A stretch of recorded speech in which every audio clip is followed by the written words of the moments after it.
And when it was determined that we should sail into Italy, they delivered Paul and certain other prisoners unto one named Julius, a centurion of Augustus' band. And entering into a ship of Adramyttium, we launched, meaning to sail by the coasts of Asia, one Aristarchus, a Macedonian of Thessalonica, being with us. And the next day we touched at Sidon. And Julius courteously entreated Paul, and gave him liberty to go unto his friends to refresh himself. And when we had launched from thence, we sailed under Cyprus, because the winds were contrary. And when we had sailed over the sea of Cilicia and Pamphylia, we came to Myra, a city of Lycia.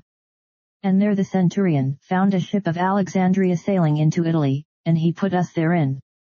And when we had sailed slowly many days, and scarce were come over against Cnidus, the wind not suffering us, we sailed under Crete, over against Salmone, and, hardly passing it, came unto a place which is called the Fair Havens, nigh whereunto was the city of Lasea.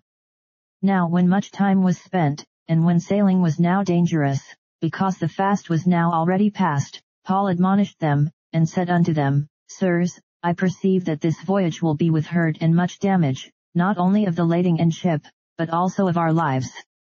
Nevertheless, the centurion believed the master and the owner of the ship, more than those things which were spoken by Paul.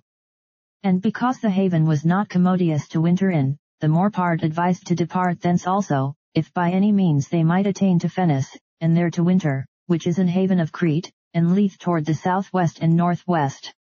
And when the south wind blew softly, supposing that they had obtained their purpose, loosing thence, they sailed close by Crete. But not long after there arose against it a tempestuous wind, called Euroclydon. And when the ship was caught, and could not bear up into the wind, we let her drive. And running under a certain island which is called Clauda, we had much work to come by the boat, which when they had taken up, they used helps, undergirding the ship, and, fearing lest they should fall into the quicksands, strake sail, and so were driven. And we being exceedingly tossed with a tempest, the next day they lightened the ship, and the third day we cast out with our own hands the tackling of the ship. And when neither sun nor stars in many days appeared, and no small tempest lay on us, all hope that we should be saved was then taken away. But after long abstinence Paul stood forth in the midst of them, and said, Sirs, ye should have hearkened unto me, and not have loosed from Crete, and to have gained this harm and loss. And now I exhort you to be of good cheer, for there shall be no loss of any man's life among you, but of the ship.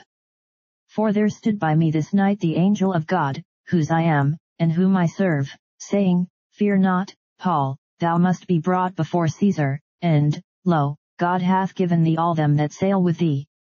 Wherefore, sirs, be of good cheer, for I believe God, that it shall be even as it was told me. Howbeit we must be cast upon a certain island. But when the 14th night was come, as we were driven up and down in Adria, about midnight the shipmen deemed that they drew near to some country, and sounded, and found it 20 fathoms, and when they had gone a little further, they sounded again, and found it 15 fathoms. Then fearing lest we should have fallen upon rocks, they cast 4 anchors out of the stern, and wished for the day. And as the shipmen were about to flee out of the ship, when they had let down the boat into the sea, under color as though they would have cast anchors out of the foreship, Paul said to the centurion and to the soldiers, Except these abide in the ship, ye cannot be saved. Then the soldiers cut off the ropes of the boat, and let her fall off. And while the day was coming on, Paul besought them all to take meat, saying, This day is the 14th day that ye have tarried and continued fasting, having taken nothing. Wherefore I pray you to take some meat, for this is for your health, for there shall not an hair fall from the head of any of you. And when he had thus spoken, he took bread, and gave thanks to God in presence of them all, and when he had broken it, he began to eat. Then were they all of good cheer, and they also took some meat. And we were in all in the ship 216 souls. And when they had eaten enough, they lightened the ship, and cast out the wheat into the sea.